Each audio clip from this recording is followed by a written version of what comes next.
Still celebrating women this March on Dateline Abuja, we have a chat with the former Director General of NAPTIP, the National Agency for the Prohibition of Trafficking in Persons.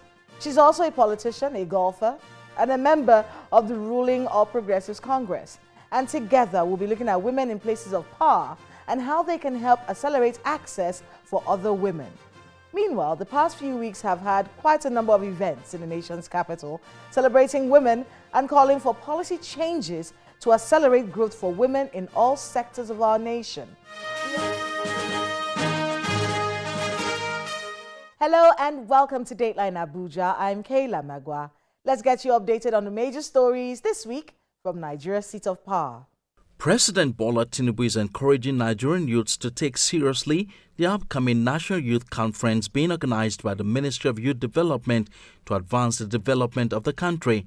He was speaking during the inauguration ceremony of the Planning Committee of the National Youth Conference, which took place in the State House Council Chamber, Abuja. The president assured the committee that he is ready and open to listen to their suggestions and will try to implement them if they are for the country's prosperity. Mine is to help navigate and push and lift the heavyweight problems. Look at me in the face. Tell me whatever you think is wrong and the way you want this done, or suggestions. We try to implement all of it as long as it is for the prosperity of this country. Meanwhile, President Bola Tinubu has urged political leaders to prioritize the welfare of the poor and vulnerable. Speaking at the Ramadan fast dinner event at the State House in Abuja, he called for selfless leadership and policies that directly benefit the people.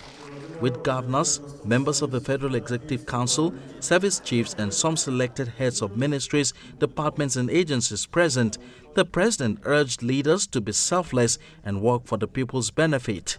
Acknowledging the current economic challenges, the president stressed the need for responsible governance, urging leaders to focus on reducing hardship and driving national progress. Vice President Kashim Shettima stressed the need to leverage the huge opportunities inherent in the partnership between Nigeria and Brazil in the area of agriculture, military technology, culture and tourism, as well as livestock production.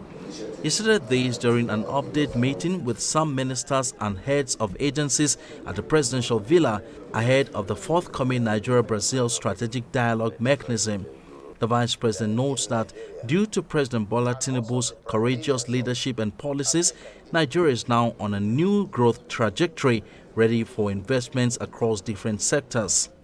In a bid to resolve the ongoing crisis in Rivers State, President Bola Tinubu has advised Governor Siminalayi Fubara of Rivers State to tour the path of peace and stoop to conquer.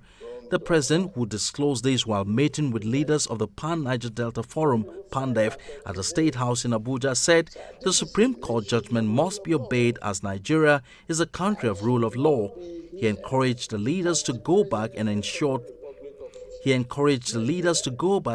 the recommendations are implemented as soon as possible. Meanwhile, the Minister of the Federal Capital Territory, Mr. Nyesom Wike, believes there is nothing wrong if the state lawmakers decide to remove Governor Siminalayi Fubara over alleged impeachable offences, including withholding the salaries of the lawmakers for months. He said this during a media chat in Abuja. The former Rivers State governor dismissed concerns that the removal of Governor Fubara may lead to chaos in the state. Mr. Wike went on to underline his commitment to due process and justice, criticizing the governor for working with what he calls a small fraction of lawmakers.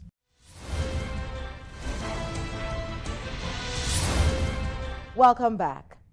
Affirmative action to accelerate women representation in politics and governance takes center stage this March as the spotlight is placed on women and the policies hindering their representation.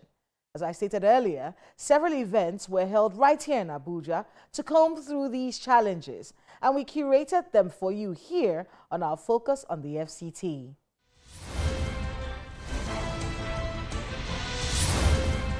Sing a song for women everywhere. International Women's Day falls on the 8th of March every year. And for 2025, the theme, Accelerate Action, is a worldwide call to acknowledge strategies, resources, and activities that positively impact women's advancement and a call to support and elevate their implementation. Significant barriers to gender equality remain across the globe. However, with the right action and support, positive progress can be made for women everywhere.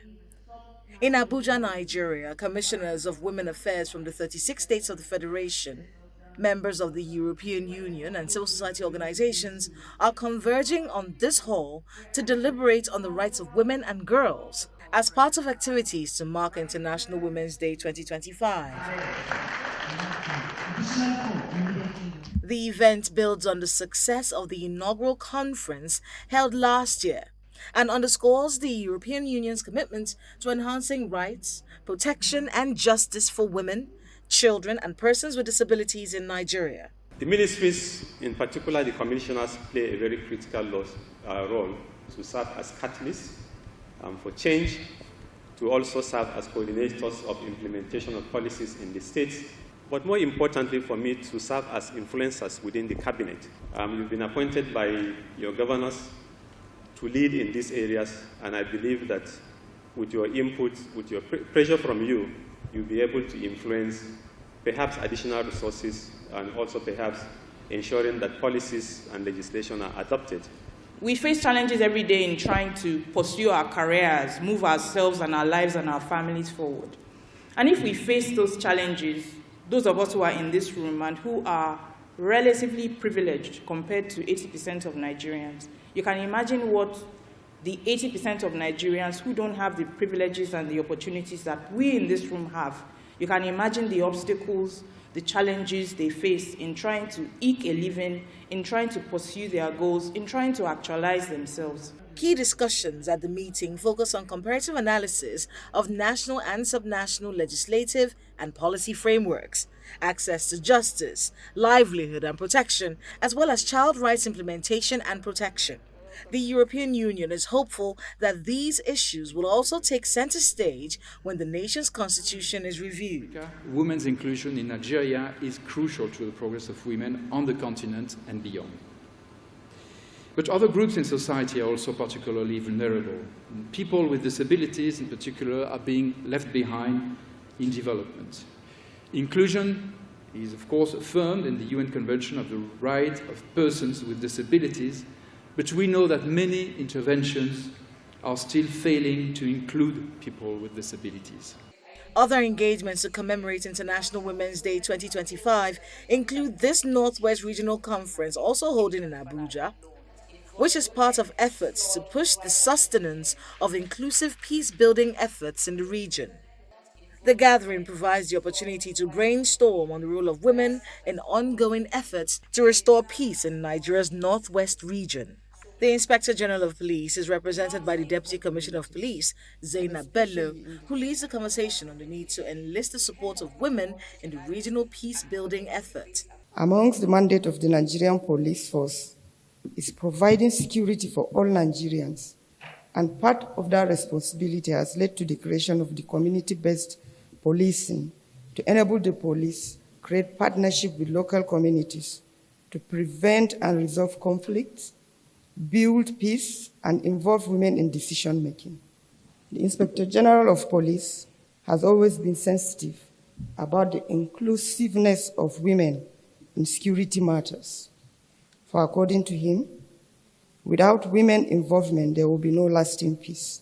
The Deputy British High Commissioner to Nigeria shares the British experience on inclusive peace-building efforts. We both recognise the crucial role of having women when we want to achieve sustainable peace. And the UK has experience to share with our Good Friday Agreement in 2013 in Northern Ireland, where women were involved in many of the peace-building efforts that led to those negotiations. So women are very involved in the 1990s in many forms across many communities in Ireland and Northern Ireland that led to the success of that agreement, which has held since 2013. On his part, the Bishop of the Catholic Diocese of Sokoto, who joined the conversation virtually, speaks on the role of religious leaders. There is something for us to say about what we as religious leaders should do. Because it also means that once we as religious leaders are creating the impression that one breed of humanity is superior to the other, we cannot become obsessed with single stories of Christians, Muslims, Fulanis, things that are the other. Our collective survival will have to depend on how willing we are to hold together and to stand together. In another engagement, this time at the National Assembly, a delegation of UK parliamentarians from the House of Commons and the House of Lords, led by MP Kate Osamo, as well as the British High Commissioner to Nigeria, is intensifying advocacy on key legislative reforms in Nigeria, particularly the Special Seats Bill, which seeks to enhance political representation. During a meeting with the President of the Nigerian Senate, Godswill Akpabio, in his office in Abuja, the delegation, which also includes members of the Parliamentary Association UK branch, states that it is very interested in the legislative proposal aimed at better women inclusiveness in governance. Representing the group, MP Kate Osamo noted that the visit is primarily an opportunity for mutual learning, collaboration and dialogue between the UK and Nigerian legislatures. In his response, the President of the Senate, Senator Godswill Akpabio, assures that the bill will be looked into and given required consideration. The bill seeking for special seats for women in Parliament as sponsored in the 9th and 10th National Assembly seeks for amendment of Section 77(1) and 1171 of the 1999 Constitution of the Federal Republic of Nigeria. It specifically seeks to establish 37 new seats in the Senate, one for each state, and the Federal Capital Territory FCT.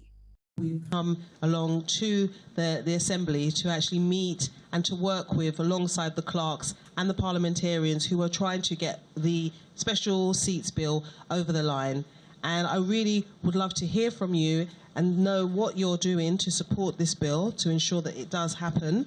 But I want you to also recognise this is a cross-party delegation. So we have come as cross-party members from the House of Commons and also from the House of Lords, which is very similar to the House of Senate. And we really want to learn from you and exchange ideas and start a very broader conversation. Because if this bill is able to get over the line, we can start looking at other things of how we can work together. We have a lot to learn from you. Your visit is going to be productive. We've had a steady democracy from 1999 to date, and we are praying that this will continue. So whatever it is, we just want to assure you that the bill that you are referring to is highly supported by us, and then we'll be able to fill you in when the press leaves with what we are doing and hear from you what we think we should do. The President Bola Ahmed Tinubu administration has one of the lowest women representation numbers in Nigeria's history. In his cabinet, there are only 8 women ministers out of 46. In the Senate, out of 109 senators, only 4 are women. For many, proper representation of women in Nigeria's governance will require affirmative action. Hence the call for special seats contested only by women. A call that is also being made by Nigeria's First Lady, Remi Tinubu. Meanwhile, the complex layers of discrimination woven into the social, political, and economic fabric of practically every society are highlighted on International Women's Day. This year's commemoration affords the Nigerian government an opportunity to address the deeply ingrained gender biases against women in Nigeria. It serves as a sobering reminder of the numerous hindrances women face in their quest for acceptance and representation.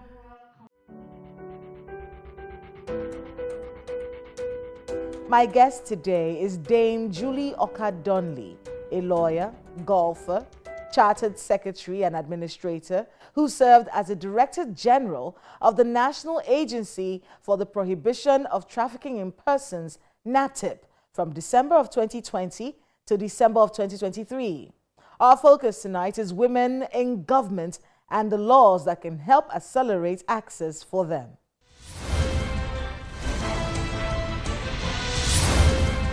Dame Julie Okah-Donli, welcome to Dateline Abuja. Thank you for having me. It's a so pleasure to to see be you here.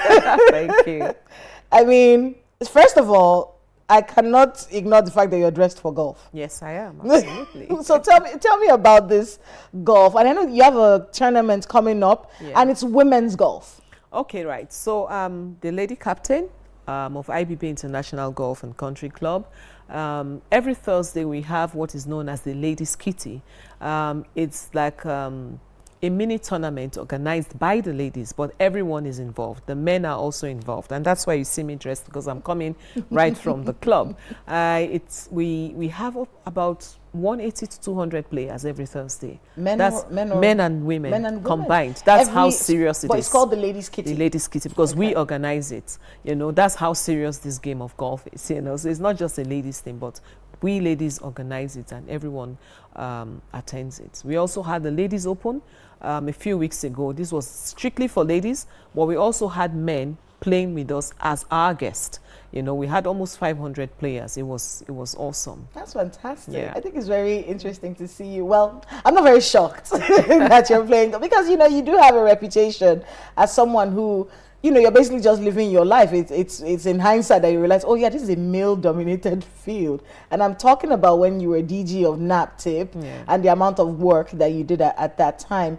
Now, with the talk about women, you know, women have, we've been hit quite a bit in the past few weeks. And it's interesting because, you know, 8th of March was International Women's Day. So I want to be able to get your thoughts on the Nigerian woman right now, in the midst of everything that's going on. Well, if I'm going to be frank with you, I'll say the Nigerian woman is still not in a very good place.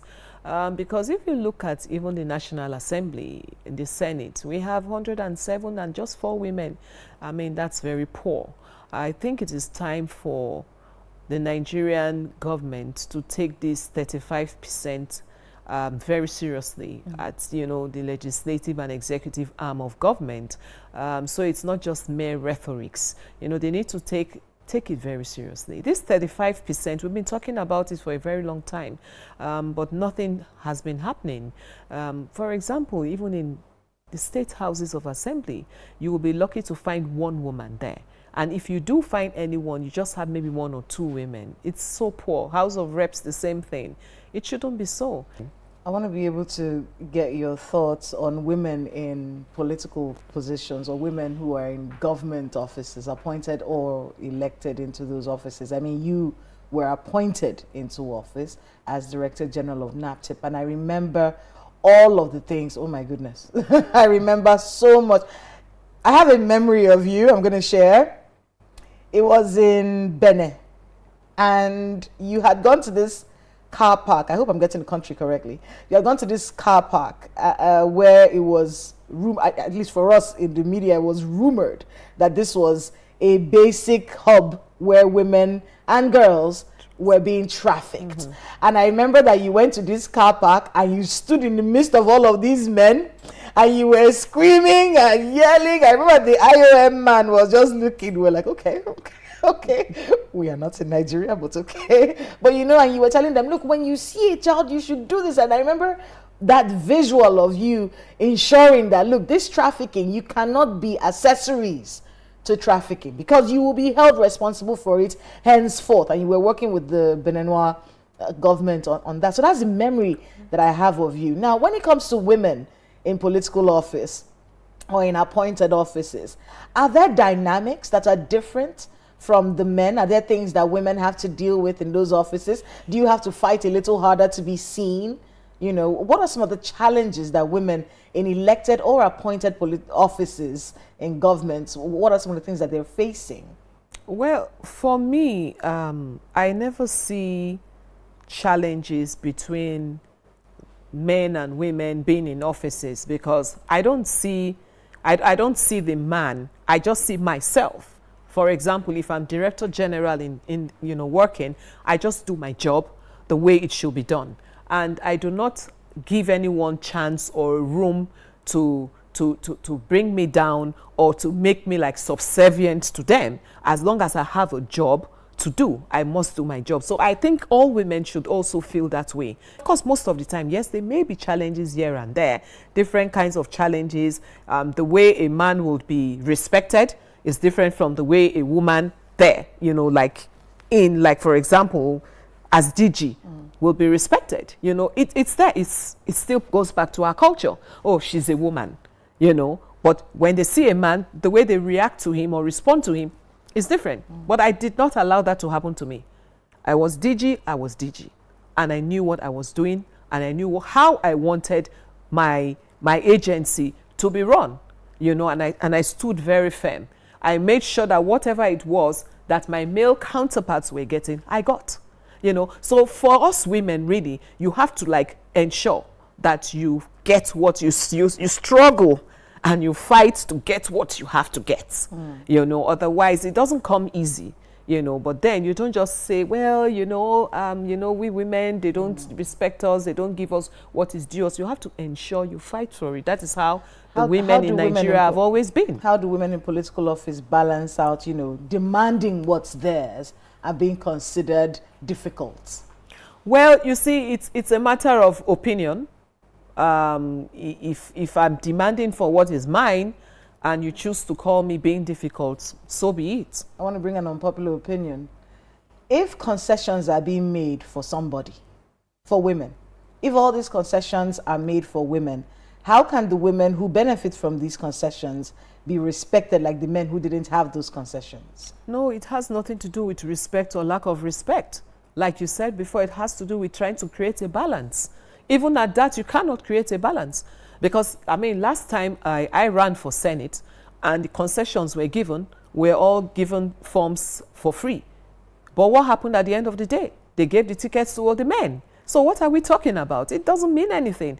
It's just that it releases that burden of spending so much money on the forms, knowing fully well that at the end of the day, you may not even be given the ticket to run. Is there a way that this can be built up so that in the next election, we have more women being a force to be reckoned with? And I'll give you a case in point, like in the United States, for instance, when you see them campaigning for any office, oh, you have to especially prepare for the women, because they can make or mar your elections, they can make or mar your political career. So how do we get our women to get that powerful, where these people in elective office know that, listen, the women are here? We're getting there. It's a lot better than before. At the grassroots level, women at the grassroots were never given a chance to excel. The councillors, you know, at that level, the local government chairmen, were never women. You never saw one woman. So they were used to campaigning for the men who would take all those positions, clapping for them, dancing for them, under the rain, under the sun, and at the end of the day, they are given stipends. And they were content with that. Now, most of these women have become wise, and they are beginning to think, wait a minute, why can't I be the councillor here? Why can't I represent my people? Why can't I be the local government chairman, for example? And now some of them are aspiring to be councillors and local government chairmen. So they're like, we're no longer going to be dancing and clapping for you. You should be dancing and clapping for me because I want to run. So some of them are getting bold and running, you know. They're becoming empowered, you know. They're getting empowered and they're running. They're putting themselves out. Unlike before where they were like at the background and campaigning. So things are changing. It will take time. It will take some time, but we'll get there. I feel like with everything that's going on, it just feels like, okay, this is how it works. This is how it works. Oh, there's a game we're supposed to play. We're not quite sure how to play that game. You know, are there dynamics that we need to understand? If you know who you are and you know your rights, you have to fight to finish. You don't fight and run away. The problem we have is most of the time, it's this culture of silence. A lot of women go through so much you can't imagine. But the fear of speaking out and being victimized again for being a victim, for that victimized, a victim is being victimized, they rather keep quiet. And you find out that it is even women like you that even come out to castigate you, to say all sorts of unkind things to you. So you become scared to come out to speak because most of the time it's a man's world. But if you know your rights and you're sure of what you are doing, then trust me, if you decide to fight to finish, I think it will help you, and it will help other women who don't speak out to come out to speak out. irrespective of any kind of stigmatization, and fight to finish. You do not fight and run away, because you must fight another day. Fight to finish if you must fight. I want to thank you so much, Dame Julie Okah-Donli, for being with us on Dateline Abuja. Thank you. Good luck with the golf tournament and everything you have ahead of you. Thank you very much.